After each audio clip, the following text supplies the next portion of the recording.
So welcome back everyone. We're going to start with a couple of questions. Is there anything to strengthen weak knees? This is really good for weak knees. Up, down, not quite up, not quite down, not quite up, not quite down. But you've got to listen to the knees. You can only do what the knees let you do. And the other is, the one thing knees don't like is excess weight. And in the lecture I'm about to give on hormones, you'll see that excess weight can be a result of hormonal imbalance. Neuropathy in the feet, the toes go numb in shoes. There are a few people around here wearing Birkenstocks. The Birkenstock type shoes, they are the best sandals. My husband says that they're not elegant enough for me to lecture in. So I have Echo sandals that look a little bit nicer. You've got to be careful on your footwear, and as much as possible in this weather, let them breathe. The Birkenstocks are great because your feet are on leather, they're on cork. The biggest pores in the whole of our body are on the soles of our feet, so you've got to be careful what your feet touch. In my book, Sustain Me, there's a poultice section where I explain cayenne pepper compresses for the bottom of the feet for neuropathy. And we've seen feet get feeling after wearing those cayenne pepper compresses. Usually do it overnight. You might not do it every night or your feet will get too hot. Might do it, say, 3 nights a week. And often by 3 times the feelings come back into the feet. You can never put feet with no feeling into a bucket of hot water. You can damage the tissues doing that. Recommendations for acne treatments. Sometimes it can be a hormonal imbalance. Also, you've got to have a look at what the person's eating. So again, you compare the life to the Sustain Me principles, and often you can see something there. Is cellulite a hormonal imbalance or inflammation of the cells? Can cellulitis be reversed? If so, how? Exercise, exercise, exercise. Exercise gets the blood through those cells. Cellulitis can be inactivity in that area. It can also be that a build-up of chemicals in that area. So again, it depends where it is, but usually exercise can help to remedy that. Whether it'll ever totally conquer it, you know, Jesus is going to come again and we're going to have a beautiful new body. Can you put castor oil in your eye? Okay. Is any answers to that? It's incredibly safe and it has been used for thousands of years. It's an old remedy. Help! My wife has an apple addiction. As many as 5 to 6 apples a day. Is there a daily limit? She's very healthy and a big fan.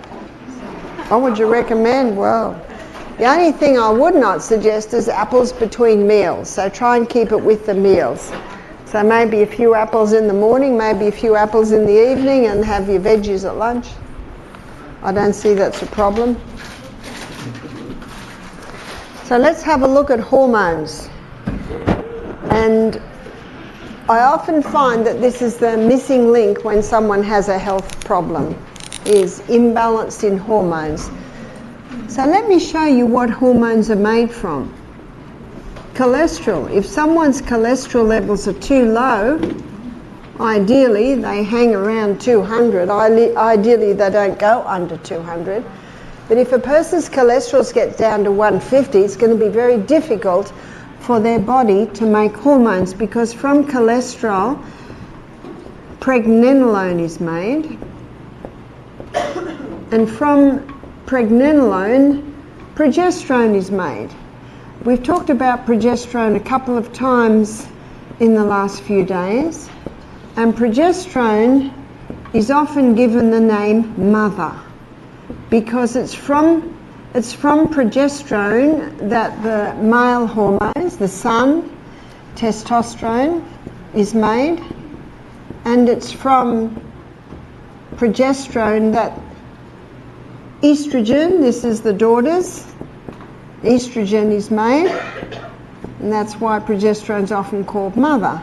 But also from progesterone, the adrenal hormones are made. And the adrenal hormones, basically they're defined as your fight and flight hormones. So progesterone is a pretty key hormone.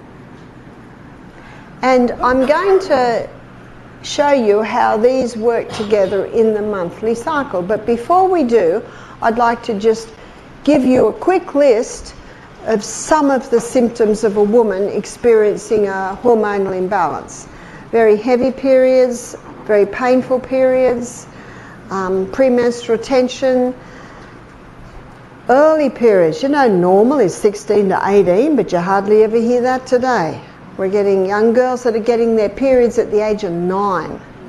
That's a little bit scary. They've almost lost half of their childhood.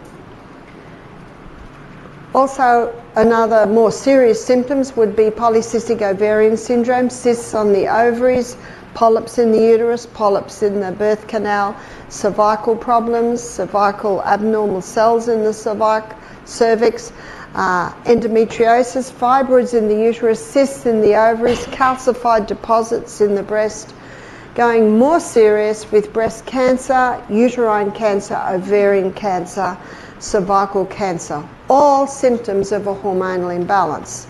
Also, a symptom of a hormonal imbalance can be osteoporosis, and I'll show you how that works. Also, thyroid problems. An imbalance in the hormone can cause a compromise in thyroid function. Depression can also result from a hormonal imbalance. What about in male? In a male, you can have low sperm count. In a male, there can be penile dysfunction, inability to hold an erection. The current figures are 50% of the males over the age of 40 are struggling with this. Why? And remember, there is always a reason, because as Proverbs 26 verse 2 states, the curse causeless shall not come. In other words, no problem happens without a cause. Also in a man, prostate problems, and too much of the female hormone can cause a man to be effeminate.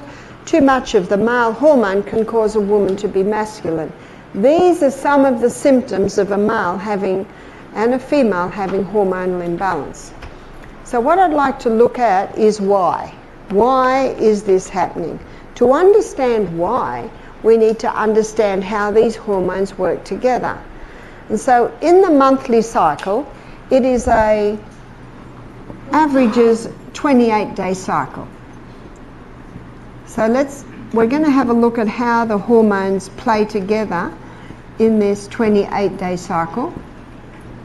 And to understand how this happens, let me introduce you to the star players in this monthly cycle. I'm going to explain it like a dance, because it is like a dance. Different players come onto the stage at different times of the month.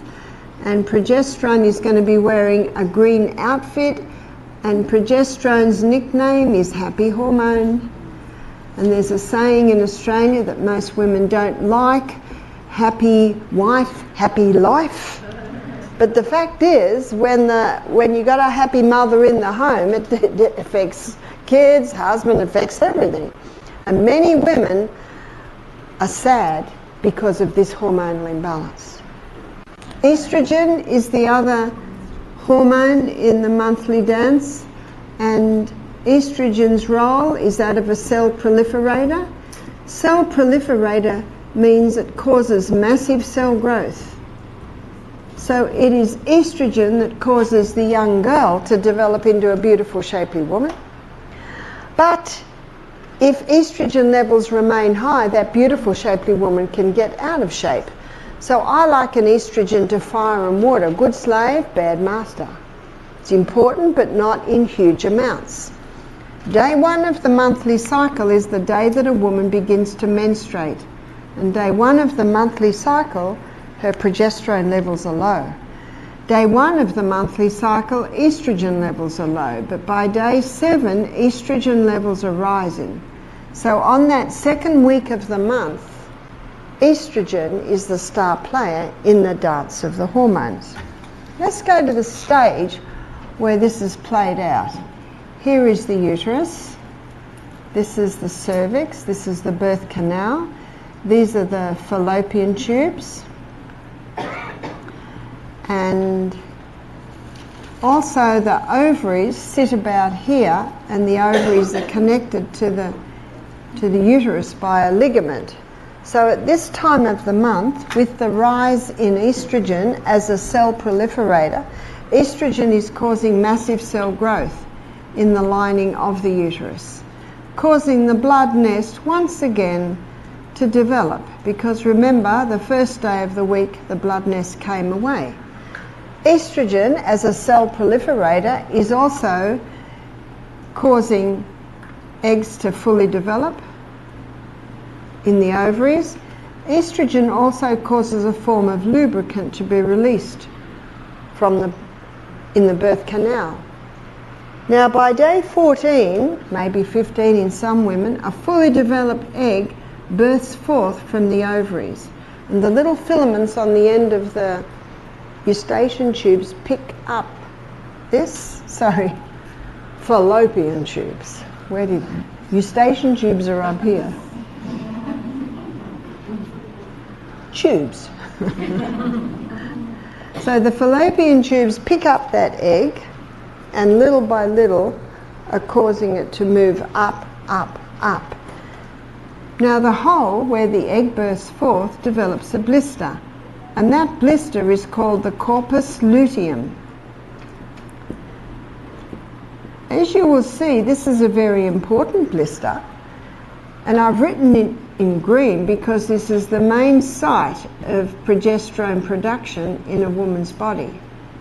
Can you see the importance of a woman ovulating every month? Because when she ovulates every month, corpus luteum develops, and when corpus luteum develops, that is maintaining mother hormone, happy hormone, maintaining progesterone. And so with the development of corpus luteum around day 14 or 15, now we have a rise in progesterone. There is no need for estrogen anymore. We have our egg, we have our nest, the lubricant, and so now estrogen is given the message, you can go backstage now. So what effect does this rise in progesterone have? Progesterone, as happy hormone, increases a woman's sexual desire at this time of the month. Progesterone also has a ripening effect on the lining of the uterus, putting the finishing touches on the lining of the uterus, but progesterone has another effect, and that's on the cervix. So the cervix looks like a little soft cushion, and it has a hole in the middle, and usually there's a mucus plug in that hole. So let me draw it to you from side on. So usually this mucus plug and the sides are soft like a cushion, but with the rise in progesterone, the mucus plug disappears, the sides come up a little tighter, and a special form of lubricant is released around the cervix. And this lubricant is designed specifically for this, to facilitate the entry of sperm up into the uterus. So you can see that the stage is set for the entry of man. Did you know that between 200 and 500 million sperm are released with one ejaculation? It's the smallest cell in the human body, and sometimes up to half comes straight back out. If the sperm meet this cervix, difficult to gain entry, but because they are so small, usually a few can and do. But if the sperm meet this cervix, this lubricant literally grabs that sperm and shoots it up. And it's got a long journey, long way to go, and some go down the wrong road and basically die and get absorbed away. But some go down the right road. Aha, they've found their prize, which is the egg. The surface of the egg has folds on it. And what the sperm has to do is it has to nudge its way in to the basic break in the fold. not easy to gain entry. Once it gets in, it loses its tail, and once the sperm gets in, all the other folds shut tight and release a chemical that will kill any other sperm that might try and gain entry. This is a miracle any of us are here. When you consider everything that has to be in place for the conception of a human being. So what happens if conception does take place? If conception takes place, then progesterone levels soar, often 200%. And don't we often say when a woman's pregnant, she's just blossoming? If she's not just blossoming, it would indicate that she's lacking progesterone. Why would that be? We'll look at that. So even though there is only one mother, there are 3 daughters. There's estrone, and estrone is given the name E1, and estradiol, and estradiol is given the name E2, and the third one is estriol, and estriol is given the name E3. So there's one progesterone, one mother. There's one son, but there are 3 daughters. Estrone and estradiol have strong cell proliferator action, whereas estriol is the delicate estrogen. And it is in pregnancy that estriol levels rise.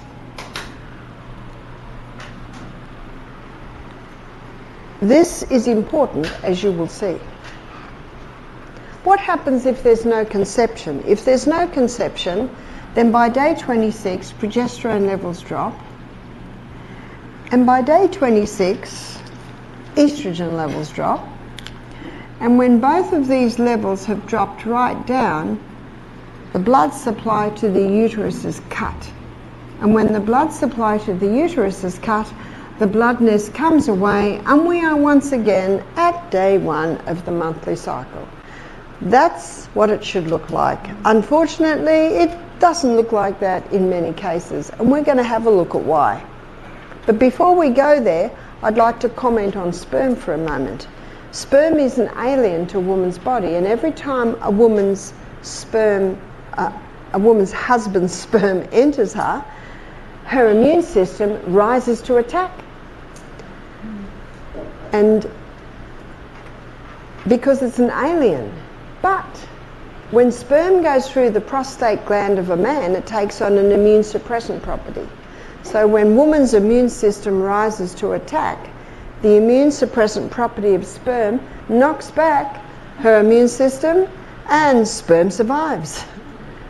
But woman's body has memory, and every time her husband's sperm enters her, it rises to attack, and it goes, "Oh, it's husband, we'll just stand back." Because our bodies have memory. But can you imagine how dangerous it can be in a woman that has multiple partners? Her immune system is continually taking a beating. And can you imagine how very dangerous it is in the area of anal sex? This immune suppressant property of sperm is going where God never meant it to go. So what causes the imbalance? Because Proverbs 26 verse 2 says the curse causeless shall not come. There's a reason. 1957, the contraceptive pill was introduced to women. 1960s, it's called the sexual revolution. Women wanted to be able to have sex without falling pregnant. But women and men have paid a very high price for this so-called sexual freedom. What is the pill? The pharmaceutical companies grow acres and acres of Mexican wild yam, and Mexican wild yam contains a plant chemical called diosgenin. And in a laboratory, diosgenin can be converted to progesterone. It's called progesterone because it has an identical molecular structure to the progesterone that our body makes. And the pharmaceutical company can't patent that one. They can only patent something they create, something new. So what they do is They add a few more atoms in one area and come up with a synthetic estrogen. They add a few more atoms in another area and come up with a synthetic progesterone. Now, before the 1990s, the pill only had estrogen, and it was causing so many problems. It was causing growths, endometriosis, etc., etc. So then they made a decision to put a synthetic progesterone in. Has that helped? Not at all. Not at all, because now that synthetic progesterone competes on the receptor side for our progesterone. So let me show you what's happening when a woman takes the pill. When a woman takes the contraceptive pill, these synthetic hormones are fed into this biochemical pathway that our body uses to make the hormones, and it causes a disruption, and the body says, what's going on? Must be pregnant. And because it thinks it's pregnant, it doesn't release the egg. And because it thinks it's pregnant and it doesn't release the egg, corpus luteum's not made. So day after day, after week after week, after month, after year on the pill, let me show you what's happening. Progesterone should be the mother, number one hormone. Month after month, after year on the pill, no corpus luteum, where's progesterone going? And with all this synthetic estrogens, where's estrogen going? We've now got a problem, sadly too common, called estrogen dominance and progesterone deficiency. Good slave, bad master is now the master. Estrogen, with its cell proliferator action, causing massive cell growth on the ovaries, polycystic ovarian syndrome, cysts on the ovaries, growths in the uterus, there's the fibroids, growths on the cervix, growths in the breast. And this high estrogen opposes thyroid problems, thyroid function.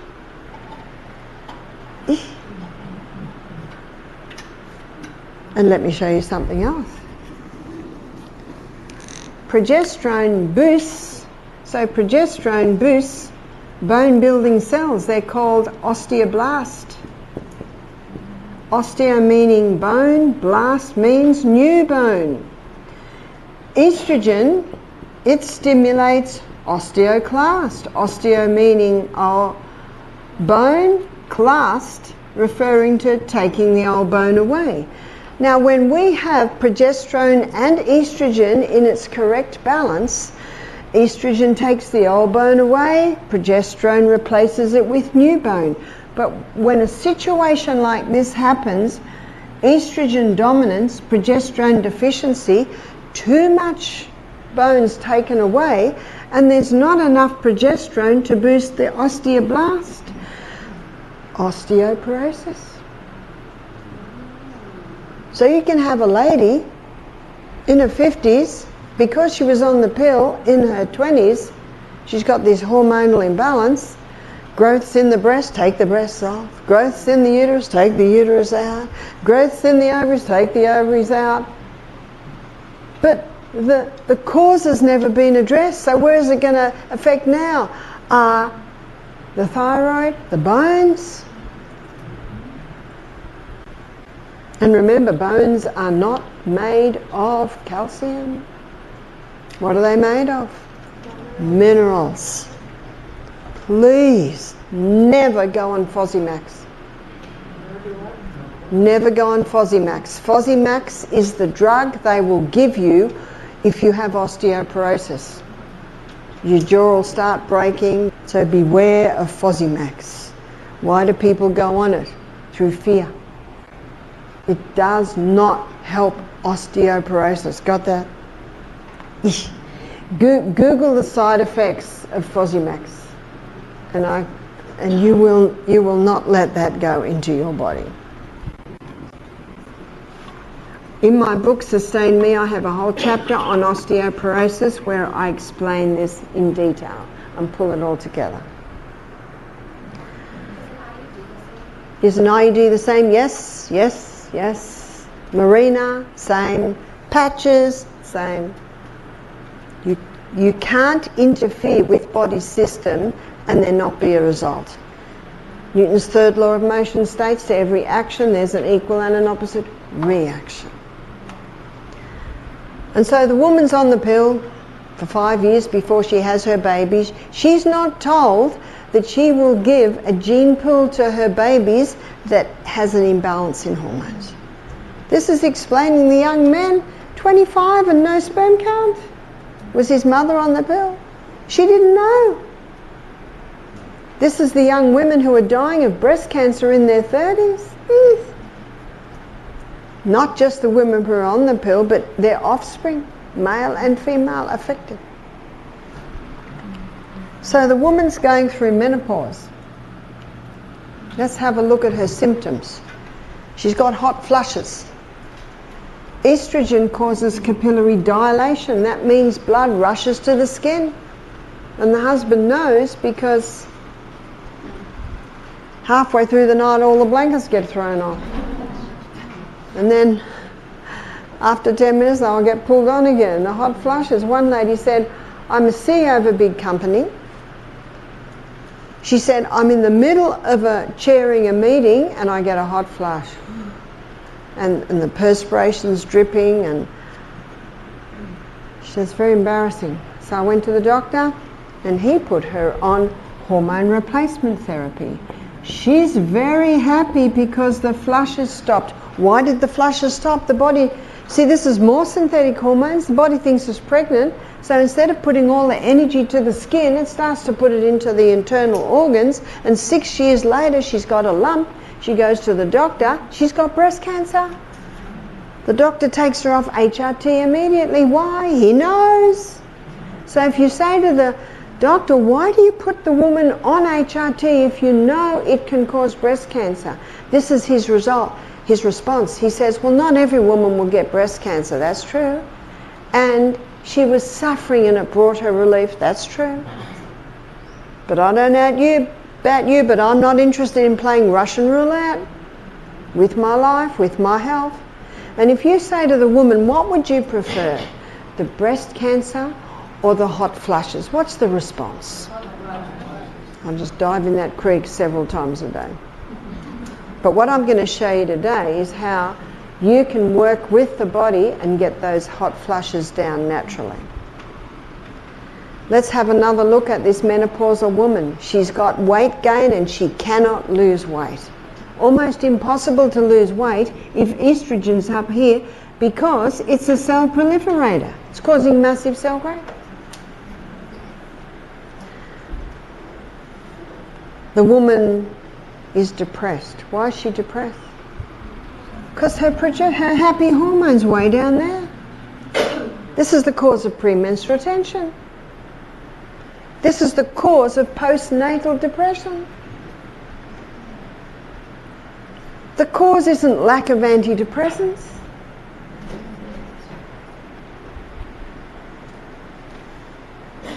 Let's look at the menopausal woman again that's been on the pill. She's got no desire for sex, and when she has sex, it's painful. She's got no lubricant. She's of all women most miserable. And her husband's secretary is looking better to him all the time. Tragic. Tragic.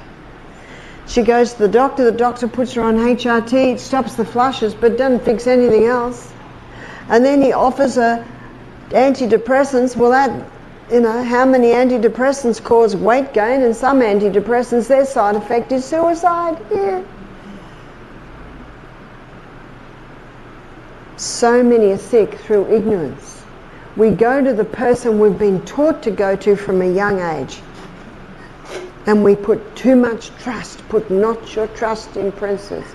Yes, there are some very good doctors. And I believe most doctors are ethical, but the pharmaceutical company is not.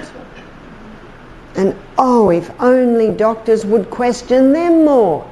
You say to the doctors, don't put your trust in princes, the pharmaceutical princes. They don't always tell the truth. It's a system that's based on deception. But there are some women who have obvious hormonal imbalance, but they've never been on the pill. There's more. What causes a chicken to be fully developed in 5 weeks? It's growth stimulants. It's against the law to give them growth stimulants now, so they genetically modify them so they produce more estrogen and grow quicker. It's against the law in Australia for cattle farmers to give their cattle growth stimulants. But a cattle farmer's wife told me this. She said once a month they knock on our door pushing the growth stimulants, telling us when to stop the growth stimulant so it's not picked up in the blood test when the animal goes to market. But it's still in the tissues. And if it's in the meat, it's in the product. If it's in the chicken, it's in the egg.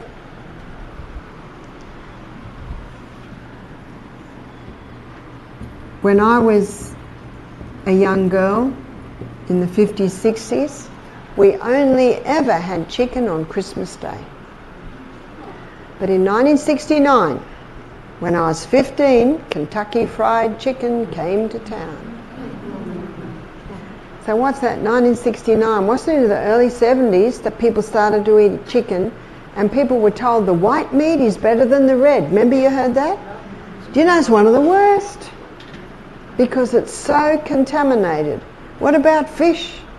When you got 80% of women on the pill or HRT, they go to the bathroom, the sewage goes out to sea, the fish are feeding on the sewage, and the fish aren't the end of the food chain. The humans. They're finding male fish with female tendencies, they're finding female fish that can't reproduce. Lentils are sounding more attractive all the time.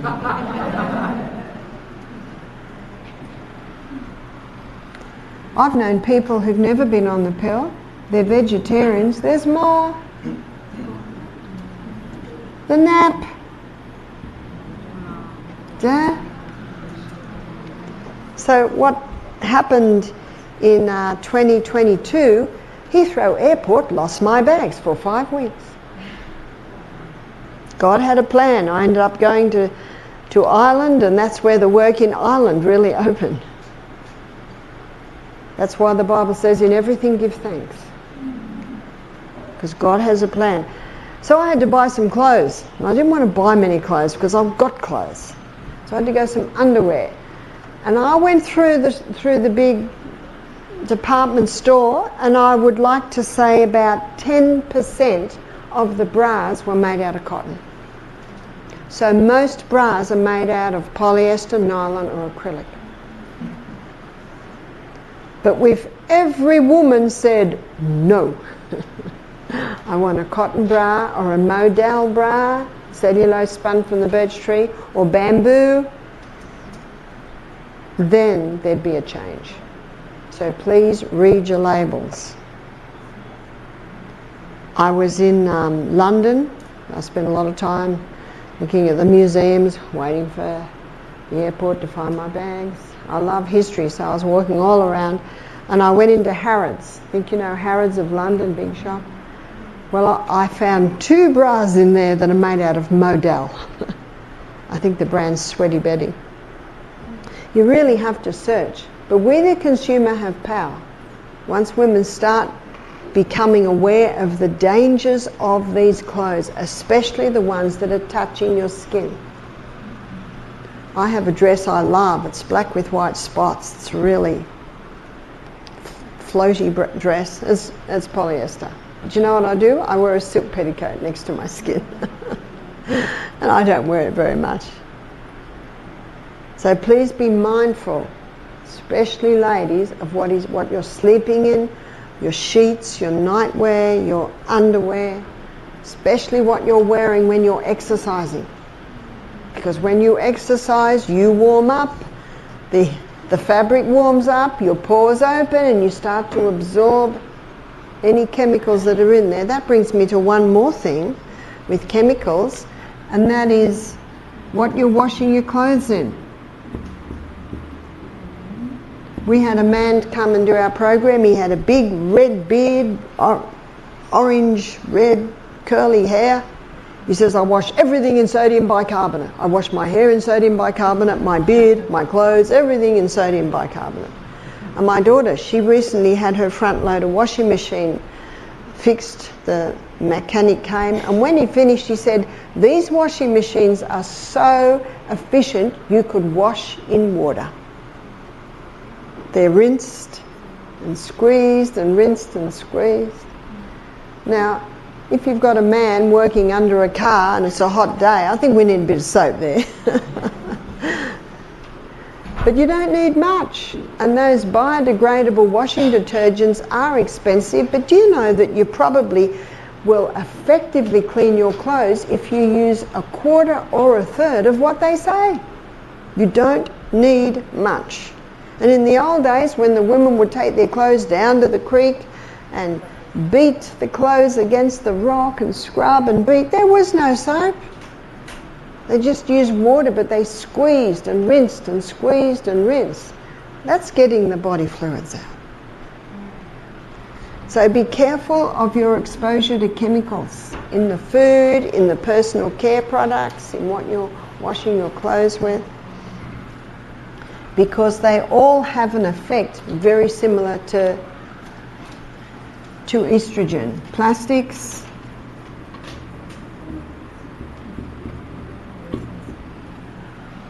let me show you why plastics are such a problem, and this also takes in the chemicals. In its molecular structure, estrogen contains a phenyl ring. And that phenyl ring unlocks the door to get the estrogen into the cell. Many plastics have that phenyl ring. Let me show you. Nonylphenol. Nonylphenol is what they put in plastic to soften it. So when I was 16, my brother was 18, he bought his first car, and it was a Zephyr, and it was second hand, but the dashboard was cracked, had a big crack in it. So he put some turquoise fur on it and a cow that's head went up and down. That's very 60s. Have you noticed that dashboards don't crack anymore? They don't crack anymore because they've got nonylphenol in them. The other one is bisphenol A. And bisphenol A is often in the lining of tins. So cans you call them. Notice that both of these plastics have the phenyl ring. I think it's impossible to get plastic out of our lives, but you've got to do the best you can. So this water bottle that I have, it's hard plastic. I can't squeeze it. It's BPA free, which means BPA free. It doesn't have that plastic in it.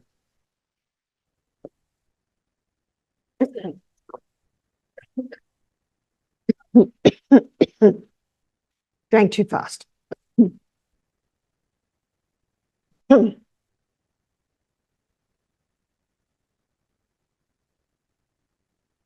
Now, we have plastic bottles of water up there. It's not the odd day you do it and the odd day you don't.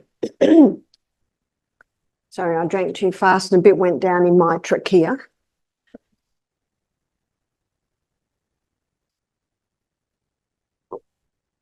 So it's not the odd day you might drink out of a plastic bottle. It's not the odd day you do and the odd day you don't. It's what you do every day. So please go for stainless steel or the hard plastic on what you predominantly drink out of.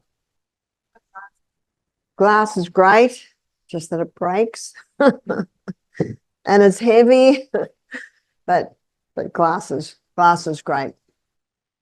Be mindful of the children. We think we've got problems today. You wait the next 10 years. Because look at children. You call them diapers. You can get diapers made out of, disposable ones made out of starch. And I'm sure your shops like Trader Joe's and Sprouts, Whole Foods, I'm sure you can find some in there. My daughter, I remember she was using them for her baby, and she said, you can keep them on the baby longer than most disposable nappies. In other words, maybe there's 2 or 3 urines before you need to change. When I was in Ireland, a lady showed me a book, and this book was very interesting. It was talking about training your baby from almost birth to sit on the pot.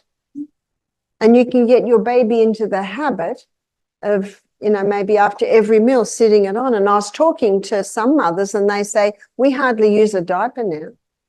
The diaper's so dry because you can get your baby into the habit. So that sounds great. And a lot of mothers are going back to cloth. The other thing with baby is you call it a pacifier, we call it a dummy. My daughter bought one for her baby, cost her $15, but it was made out of rubber.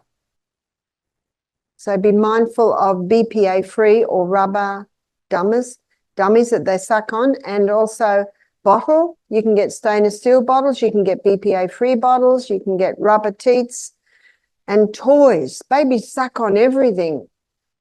Get rid of all plastic toys. And you can get little toys for babies to suck on made out of rubber, wood, also wooden toys. So be very mindful of babies' exposure to plastic and what they're wearing. Make sure it's cotton. Make sure it's natural fiber that the babies are wearing. So if someone has a baby, you can buy them some starch disposable nappies, maybe a rubber pacifier and a little wooden rattle. And when they open it and they look at it, because no one else has given them a present like that, and when they look at you, you can say, I'm concerned about your baby's sexuality. They'll be interested. You see, so many people don't know, that they don't realise what is happening. No wonder we're getting young girls getting their periods at night. No wonder we're getting young men with low sperm count or no sperm count and problems in those areas. So the million-dollar question is, how can we turn this around? But before I show you, I want to mention soy for a minute. So here are 3 cells, and here are 3 estrogen receptor sites. So let's compare them. This is the xeno. So these chemical plastics that I mentioned here are called xeno. And when I say chemicals, I'm referring to also not just what's in many homes in their laundry cupboard, but also what's sprayed on so many fruit and vegetables today. So these chemicals give off xenoestrogens. These xenoestrogens have strong cell proliferator action like estrone and estradiol. And they are 20,000 times stronger than human estrogen. So how big's human estrogen? It just sits in the cell like this.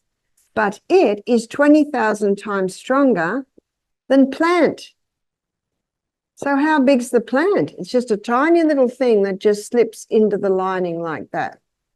And the plant estrogen is coming from the soy. So which one do we need to fear the most? Is it the soy? Not at all. Not at all. So you see, you read newspaper articles that said, if you've got breast cancer, prostate cancer, don't eat soy. You've seen that? Will you ever see one that says, if you've got breast cancer, don't use nylon, acrylic, polyester, or be exposed to chemicals? Will you read that? You will not. The dairy industry is very concerned about the people buying soy milk, because the people that are buying soy milk used to buy cow's milk.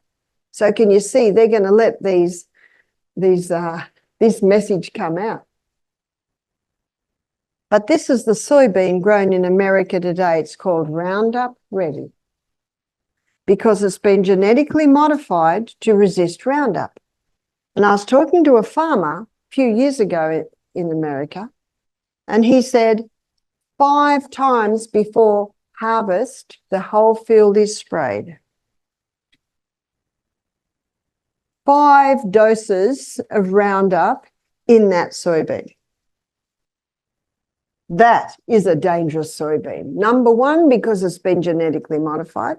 Number 2, because it's full of Roundup.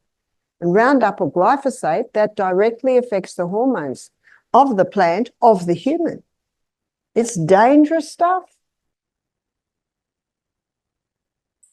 In my book, I quote the Sri Lankan government that banned glyphosate or Roundup in 2015 because so many rice farmers were dying of endocrine, that's hormonal cancers. So my graphic designer, he searches out and confirms everything I write. And he got back to me and he said, the Sri Lankan government have just legalised it again. Has it suddenly become safe?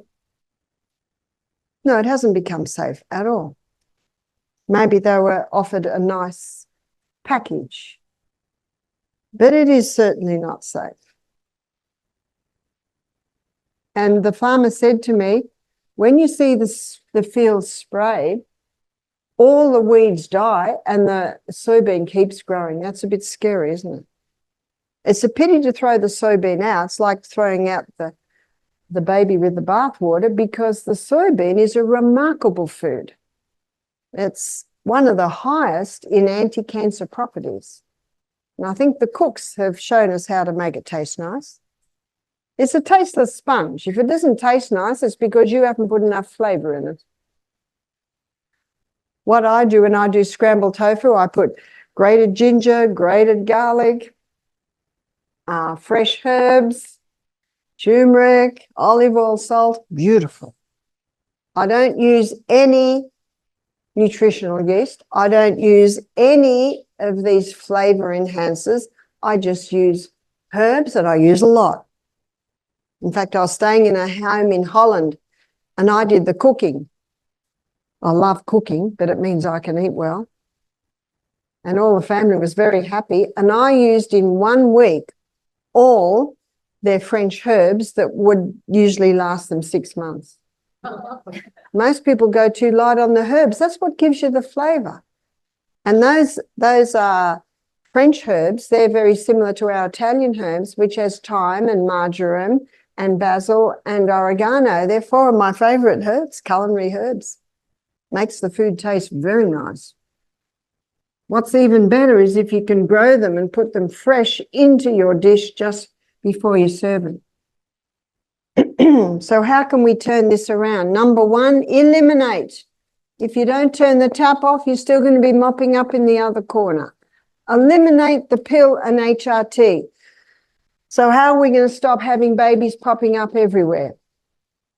Sex is 2-part, contraception should be 2-part. And God gave woman's body certain signs so that her body knows when she is ovulating. One sign is her temperature changes. So it's just she takes her temperature every morning before she gets out of bed, and around day 14, she'll find it'll drop and go up onto a higher plane. And this drop and up onto a higher plane is an indication she has begun to ovulate. The third sign is that the lubricant in the birth canal changes.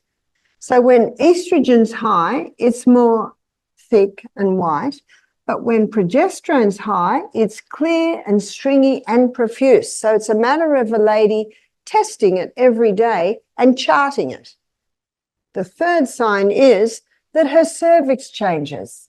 It's a matter of a lady testing her cervix every day, and at first she's got nothing to compare it to, but as the days and the weeks and the months go by, she starts to see the changes, and she will find in the majority of cases that she will ovulate this week here. But those signs allow her to define it.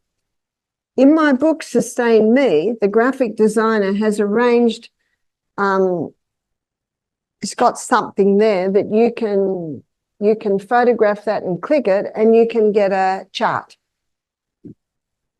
I don't know much about technology, but I just know he did that. So you can get a chart where you can chart this. My daughter Jessica said, I just put my temperature into my phone every day. I've got an app on my phone and it tells me safe, safe, not safe, not safe. Again, I'm a bit ignorant on technology, but there are ways today to make it a little easier. And so when the lady is ovulating, that week, that's when her husband either masters the art of withdrawal or he wears a condom. And my daughter Jess and her husband Matthew, they were married for, I think it was nearly 4 years before they had their first baby. How nice. In fact, they got 3 girls, and every girl they planned when the baby was going to be born. And the last baby they waited a little bit because they wanted to be in their new house. And the baby was born in the lounge room with a home birth midwife in a blow-up bath. How nice. Just as they moved into their new house.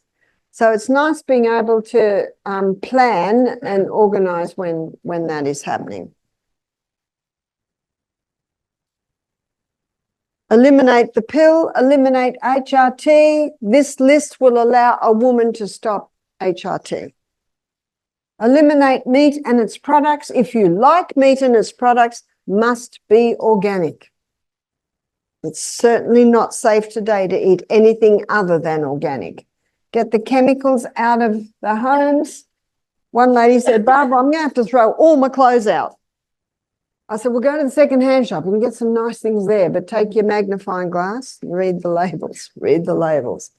I am not too concerned if it's 80% cotton and 20% polyester. Just a little bit I'm not too concerned about, but as long as it's majority cotton or natural fibre. Go organic as much as possible. Clean out your laundry cupboards and underneath your kitchen sink. You'll have lots of room because all you'll have is sodium bicarbonate and white vinegar, maybe a bit of eucalyptus oil, maybe a bit of lemon myrtle or lavender. And you can, at Trader Joe's, Sprouts, places like that, you can get biodegradable washing detergent. If you're familiar with doTERRA, the essential oil company, they have a very nice washing detergent. And you only need about half a teaspoon. Remember, you don't need much. And please get clotheslines. Put them out in the sun. You'll save a lot of money when you won't have to do your dryer. And we know, don't be surprised if the time comes when we're going to have to be growing our own food and putting our clothes on clotheslines. Because I don't like being so totally dependent on what I've got to depend on other people for, like electricity. Get the plastics out as much as possible. So eliminate, turn the tap off. Number 2, your liver has the ability to get rid of excess estrogen, and it'll do it down one pathway, and that pathway is stimulated by the B vitamins, especially vitamin B6 and B9 and B12. So that brings us back to that gut flora. The more fiber, the more gut flora, and the gut flora is what is helping to release the B vitamins from the food. But if someone has a hormonal imbalance, initially they may need to take a supplement. Cabbage, the cabbage family, is high in a plant chemical called indoles. And indoles stimulate the pathway that the liver uses to release excess estrogen. So it's as simple as eating something from the cabbage family every day. That might be cabbage. That was a delicious cabbage salad we had yesterday. It might be broccoli. We also had broccoli yesterday. Got a nice dose of indoles yesterday. Brussels sprouts, cauliflower, the whole of the cabbage family. Sauerkraut, include your sauerkraut every day. One point here, and I go through this in my thyroid section in my book, Sustain Me, that raw cabbage contains something called goitrogens. And goitrogens inhibit thyroid function. So if you have an underactive thyroid gland, just make sure you cook all your cabbages or have sauerkraut. But if you've got an overactive thyroid, eat raw cabbage. The goitrogens inhibit thyroid function. Because when you cook it, it disarms them. Also flaxseed, great source of omega-3 is flaxseed. Flaxseed contains lignans, and lignans stimulate the pathway in the liver that the liver uses to release excess estrogen. Number 3, wild yam. And I find every country I go to has a variety of wild yam creams. Now, the reason why it needs to be a cream is because if you eat the wild yam, the liver detoxifies most of the actives. So you'll get more when it's put onto the skin. And that wild yam cream contains diosgenin. And diosgenin is the plant chemical that's in the wild yam. The fat cells take it up and it stimulates the pathway that your body uses to make progesterone. So what the wild yam cream does is it stimulates the body to make more progesterone. And when you make more progesterone, you automatically are bringing all the other hormones back under control where they should be, whether you be man or woman. Because whether you be man or woman, you've still got mother hormone. So how much do you apply? About the size of a pea. And one day it might be inside of arms, another time it might be inside of thighs, another time it might be abdomen, another time it might be chest, another time it might be face. You alternate the sites of application. And a woman will apply it for 3 weeks a month, and she'll apply it for the 3 weeks where she is not menstruating. What if she's finished menstruation? Well, she just chooses 1 week of the month where she applies it. One woman said, "Oh, this has done so much for me. My hot flashes have greatly reduced, but the week I stop, the flashes come back. What do?" I said, "Well, go on half dose." So and most women find that 3 weeks is fine. But if that week you're struggling, just go on half dose. Because women are cyclic. So what you're doing is you're maintaining the cycle. 1 jar usually lasts maybe about 3 months. And I find that most people need to be on it for at least 1 year. One lady was on the pill for 7 years before she had her babies. Went through menopause, had a 16-day bleed. Because she was living healthily, I think it maintained her, but that showed her those hormones were still out of balance. Even though it was 30 years ago she took the pill. So she went on the yam cream and the flushes stopped. After 1 year, she stopped and the flushes returned. What's her body just saying to her? Needs you a bit longer, a little bit longer. The good news is she was on the pill for 7 years, but it didn't take 7 years to conquer this. She went back on it for another 6 months, then stopped, no flushes.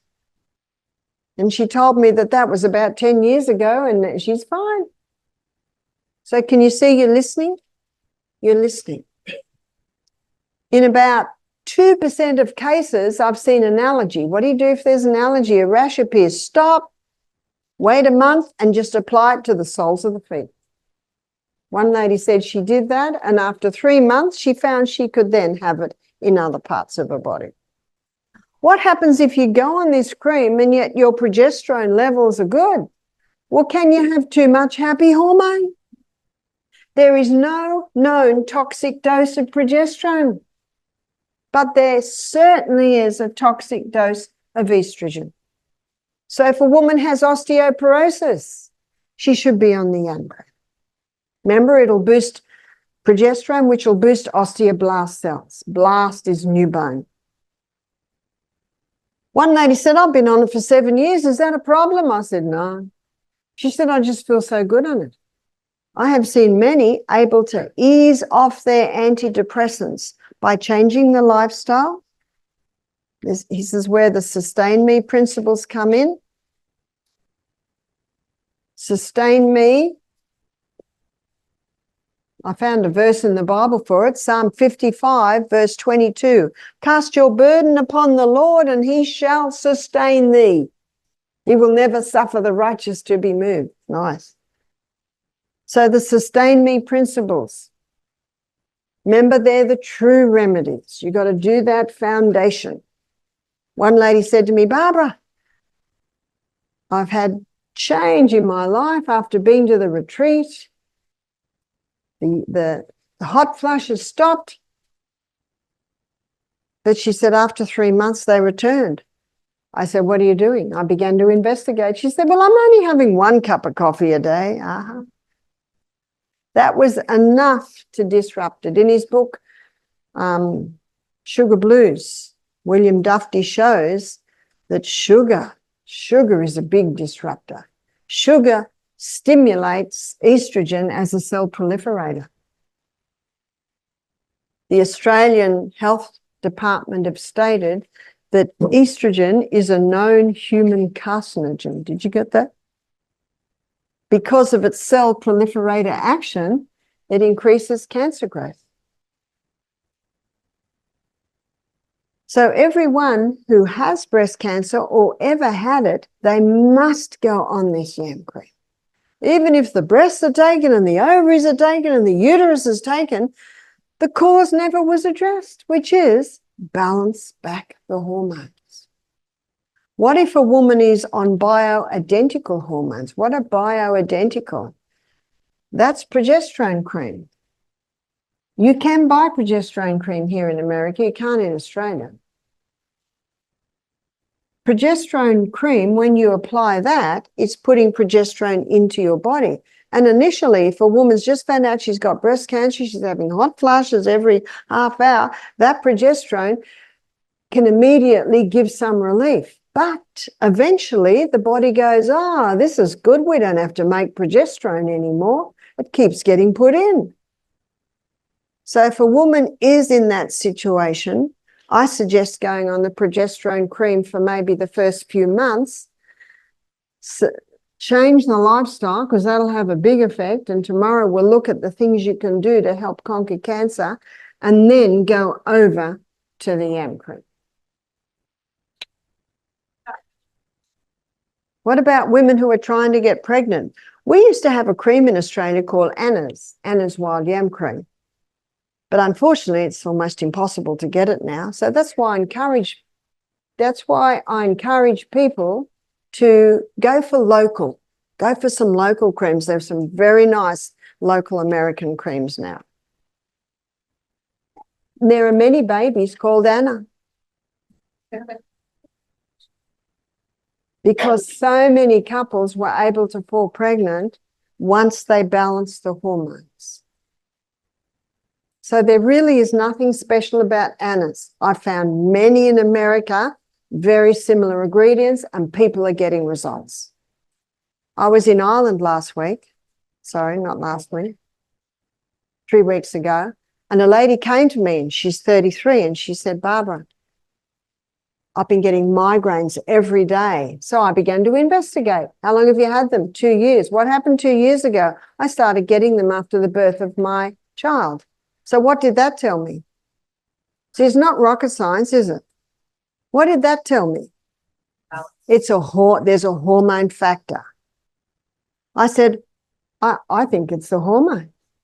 So she got the cream, and we found an Irish cream.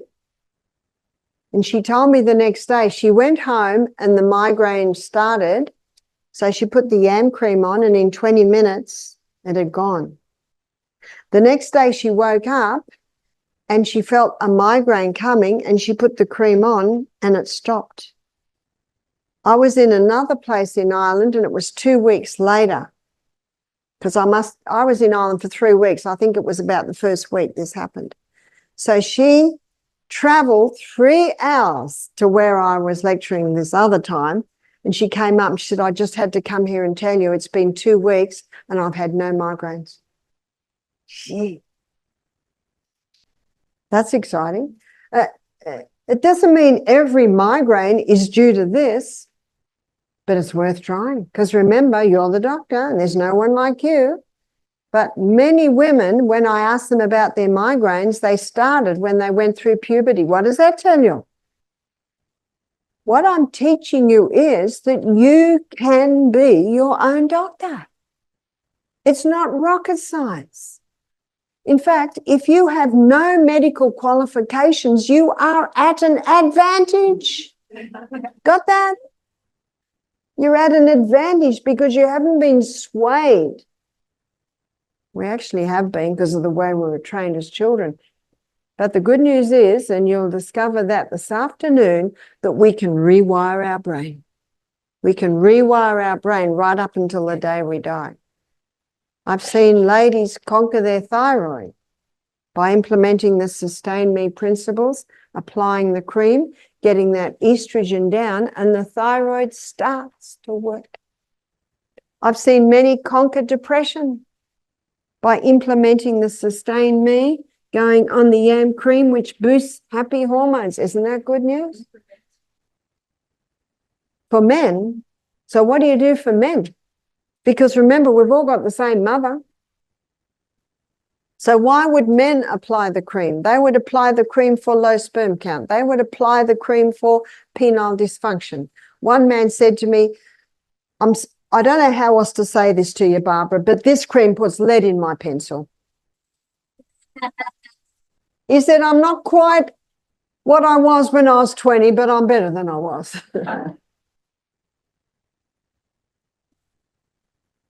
Prostate problems. One man told me this. Well, he came to our program.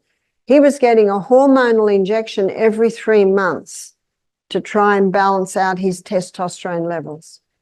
Because when they raise too much, they convert to dehydroxytestosterone, which causes inflammation of the prostate gland. And what would cause it to rise? This rise in estrogen. It affects testosterone. He was having hot flushes and he developed breasts in his mid-60s. He heard this lecture and he said, I've just made a decision. I'm not going to have that injection anymore, and I'm going to try this cream.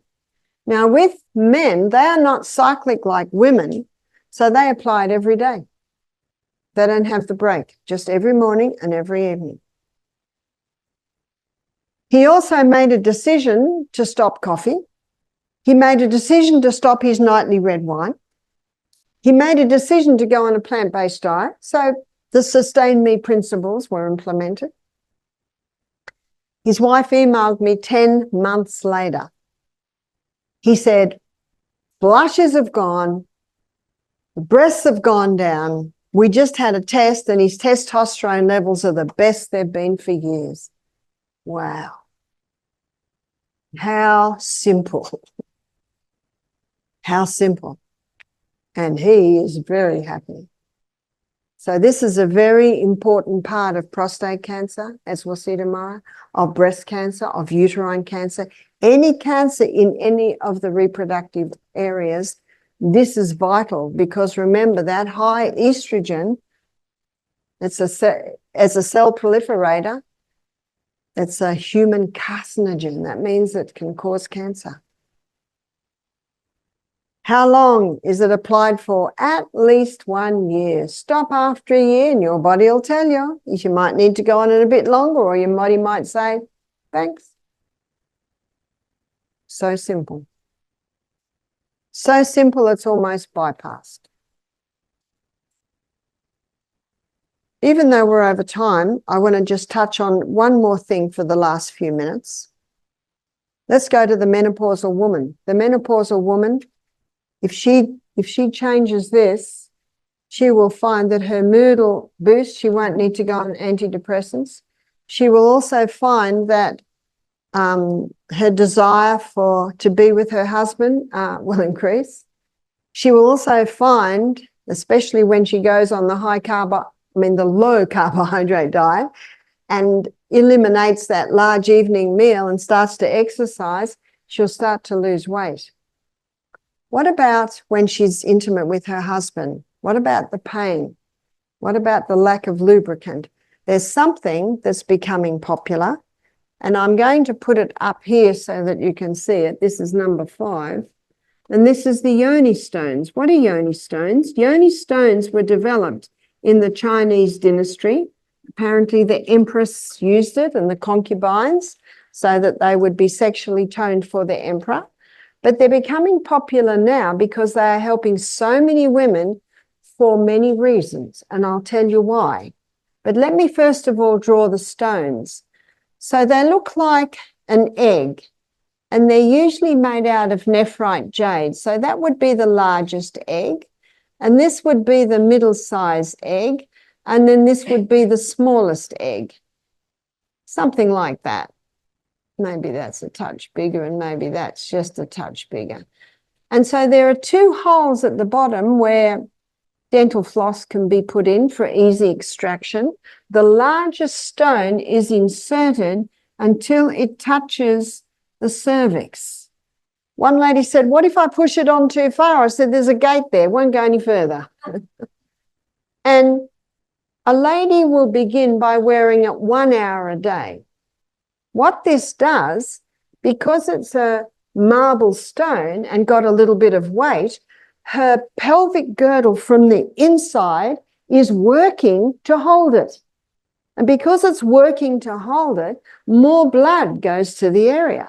She wears it 1 hour a day, week 1, 2 hours a day, week 2, until she gets up to 5 hours a day, week 5.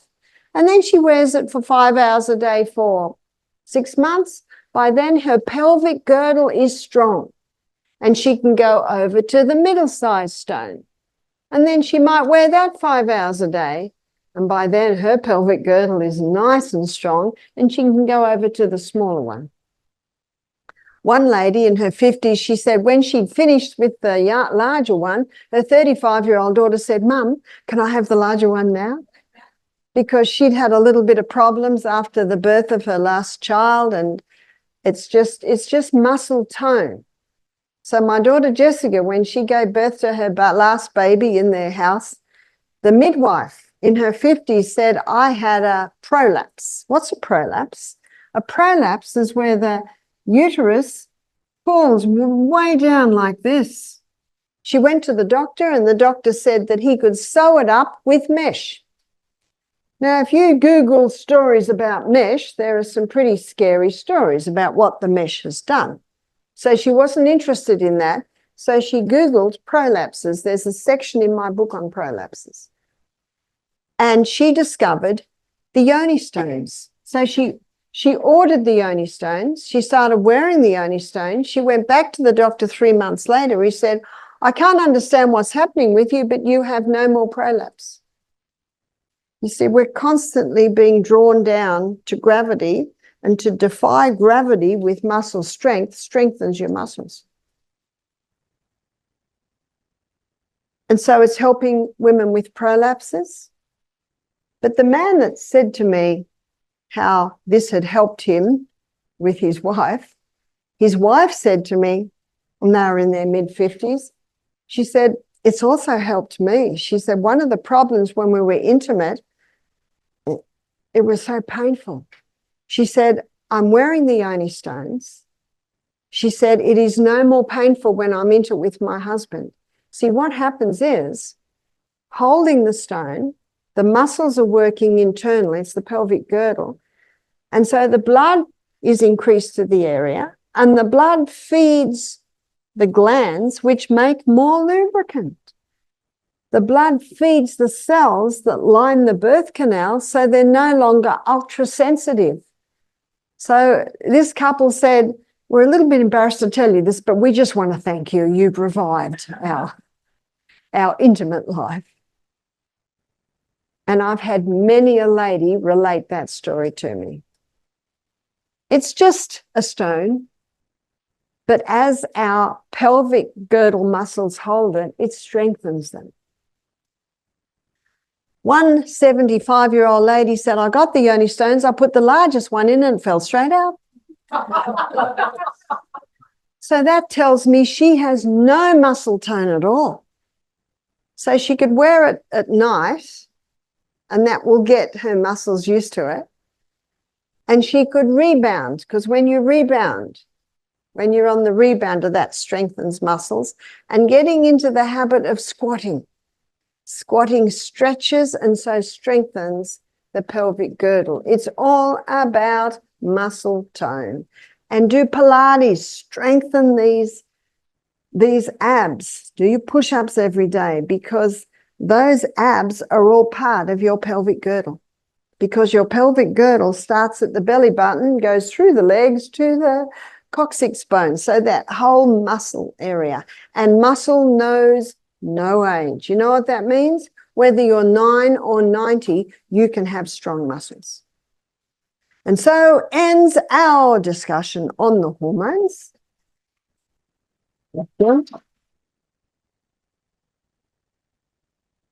So in my Sustain Me book, I've got a section on women. And in that women's one, I discuss the hormones like this.